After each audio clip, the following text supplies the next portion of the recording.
જય શ્રી કૃષ્ણ, જય શ્રી વલ્લભ. આજના રાધે કૃષ્ણ સત્સંગમાં આપણે ચરણારવિંદની રજનું મહાત્મ્ય જોઈશું. પણ તે પહેલાં આપ રાધે કૃષ્ણ સત્સંગમાં જોડાવા માંગતા હોય તો લાઈક કરજો, શેર કરજો અને સબસ્ક્રાઈબ કરજો, જેથી આવતા નવા તમામ પ્રસંગો આપણા સુધી પહોંચી શકે. આ ચરણારવિંદની રજ એ ભક્તજનોની મોટામાં મોટી ઔષધિ છે. અલબત્ત કે એમાં આપણી દ્રઢ શ્રદ્ધા હોવી જોઈએ.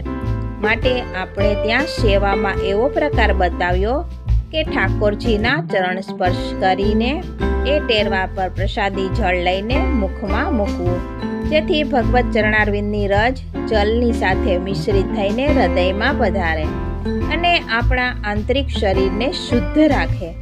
માટે આપણે શ્રી વલ્લભ કુળને કેસર સ્નાન કરાવી એ ચરણામૃતનું પાન કરીએ છીએ. આ ભગવદ ચરણામૃતથી અનેક ભગવદીઓએ અનેક જીવોના લૌકિક દુઃખો પણ દૂર કર્યા છે.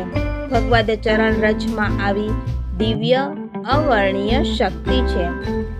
તેથી જેમની ચરણ રજમાં આવી શક્તિ હોય એમના ચરણારવિંદની તો વાત શી કરવી. માટે શ્રી મહાપ્રભુજી પછીના સૌ સમર્થ આચાર્ય ચરણોએ પણ શ્રી મહાપ્રભુજીની સ્તુતિ કરતા હંમેશા શ્રી મહાપ્રભુજીના ચરણ કમળોની પ્રાપ્તિ માગી છે કે આપના ચરણારવિંદ અમને પ્રાપ્ત થાવ. એક મહાવનના ક્ષત્રાણી શ્રી મહાપ્રભુજીના સેવક થયા. શ્રી મહાપ્રભુજીએ આજ્ઞા કરી કે ઠાકોરજી પધરાવીને સેવા કર. એમણે કહ્યું કે મહારાજ, હું તો તમને ઓળખું, બીજાને નહીં. મારી પાસે સેવા જ કરાવી હોય તો આપના ચરણારવિંદ મને પધરાવી આપો, હું એમની સેવા કરીશ. એક ક્ષત્રાણીએ એવા ભાવપૂર્વક શ્રી મહાપ્રભુજીની સેવા કરી કે એમને રોજ શ્રી મહાપ્રભુજીના સાક્ષાત દર્શનનો અનુભવ થતો.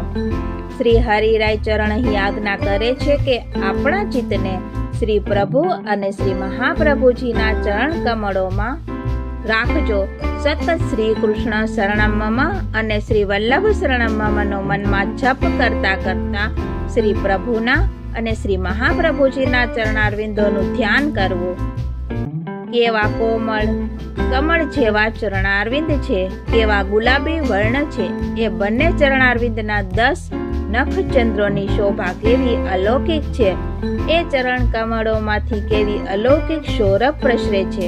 એ ચરણ કમળોનું દિવ્ય તેજ કેવું છે. એ ચરણ કમળોમાં વ્રજ, અંકુશ, જવ, ધજા આદિ કયા કયા 16 ચિહ્ન બિરાજે છે. આ સર્વનું ધ્યાન શ્રી કૃષ્ણ શરણમમાં અને શ્રી વલ્લભ શરણમમાં મનમાં જપતા જપતા કરવું. એમ કરતા શ્રી પ્રભુ અને શ્રી મહાપ્રભુજીના ચરણ કમળોમાં આપણું મન સ્થિર થશે. શ્રી વલ્લભાધીશ કી છે. આ સાથે જ આપણે આજના રાધે કૃષ્ણ સત્સંગને અહીં વિરામ આપીએ. ફરીથી મળીશું નવા સત્સંગ સાથે. જય શ્રી કૃષ્ણ, જય શ્રી વલ્લભ.